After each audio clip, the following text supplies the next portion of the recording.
Can see. So ma'am చిన్నపిల్లలకి actually sweet tooth మనకి, అలాగే కొంతమంది పిల్లలకి పర్పుల్ అయిపోతుంటాయి టూత్. సో ఎప్పటి నుంచి అంటే ఏ వయసు నుంచి పిల్లలకి డెంటిస్ట్ దగ్గర తీసుకురావచ్చు అంటారు? So there is no age limit. So పిల్లలకి టీత్ స్టార్ట్ అయ్యే స్టేజ్ ఉంటుంది. సో ఆ ఏజ్ నుంచి అంటే every 6 months ideal visit is mandatory. Teeth start అయిన ఏజ్ దగ్గర నుంచి ప్రతి 6 months, పిల్లలకనే కాదు even adults, that should be a regular procedure.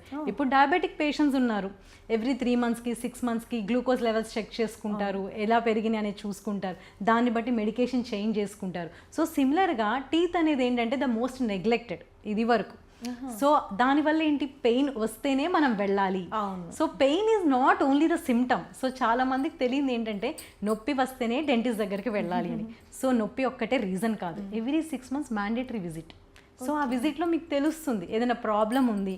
So you can cure it in the initial stage. So ఈ ఏజ్లోనే వెళ్ళాలి, ఈ ఏజ్ నుంచి వెళ్ళాలి అలా ఉండదన్నమాట. So you have to do that in a consequence. కంప్లీట్గా ఎవ్రీ 6 months మీరు రెగ్యులర్ చెకప్ చేసుకుంటూనే ఉండాలి. అది పిల్లలు అవనివ్వండి, పెద్దలు అవనివ్వండి.